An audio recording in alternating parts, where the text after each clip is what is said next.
ವಿವಾಹಿತ ಮಹಿಳೆಯೊಬ್ಬರು ಯುವಕನೊಂದಿಗೆ ಪರಾರಿಯಾಗಿದ್ದಾರೆ ಎಂಬ ಆರೋಪದ ಹಿನ್ನೆಲೆಯಲ್ಲಿ ಆಕ್ರೋಶಗೊಂಡ ಗುಂಪೊಂದು ಯುವಕನ ಮನೆಯ ಮೇಲೆ ದಾಳಿ ನಡೆಸಿ ಮನೆ ಧ್ವಂಸಗೊಳಿಸಿರುವ ಘಟನೆ ಬೆಳಗಾವಿ ತಾಲೂಕಿನ ಬರಮ್ಯನಟ್ಟಿ ಗ್ರಾಮದಲ್ಲಿ ನಡೆದಿದೆ.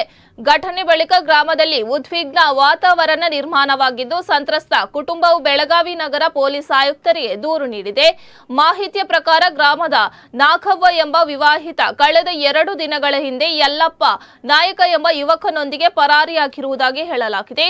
ನಾಗವ್ವ ಕಳೆದ ವರ್ಷ ಬಸಪ್ಪ ನಾಯಕ ಅವರನ್ನು ವಿವಾಹವಾಗಿದ್ರು. ಬಸಪ್ಪ ನಾಯಕ ಹಾಗೂ ಯಲ್ಲಪ್ಪ ನಾಯಕ ಆತ್ಮೀಯ ಸ್ನೇಹಿತರಾಗಿದ್ದು, ಇಬ್ಬರು ಒಂದೇ ಕಂಪನಿಯಲ್ಲಿ ಕೆಲಸ ಮಾಡುತ್ತಿದ್ರು ಎಂದು ತಿಳಿದು ಬಂದಿದೆ. ಈ ಘಟನೆಗೆ ಆಕ್ರೋಶಗೊಂಡ ನಾಗವ್ವ ಅವರ ಪೋಷಕರು, ಪತಿ ಬಸಪ್ಪ ನಾಯಕ ಕುಟುಂಬಸ್ಥರ ಹಾಗೂ ಸಂಬಂಧಿಕರು ಸೇರಿದಂತೆ ಗುಂಪೊಂದು ಯಲ್ಲಪ್ಪ ನಾಯಕ ಅವರ ಮನೆಯ ಮೇಲೆ ದಾಳಿ ನಡೆಸಿದ ಆರೋಪ ಕೇಳಿಬಂದಿದೆ. ದಾಳಿಕೋರರು ಮನೆಯ ಹಂಚುಗಳನ್ನು ಒಡೆದು ಟಿವಿ ಸೇರಿದಂತೆ ಗೃಹೋಪಯೋಗಿ ವಸ್ತುಗಳನ್ನು ಧ್ವಂಸಗೊಳಿಸಿದ್ದು, ಮನೆಗೆ ಭಾರಿ ಹಾನಿ ಉಂಟಾಗಿದೆ ಎಂದು ದೂರಿನಲ್ಲಿ ತಿಳಿಸಲಾಗಿದೆ.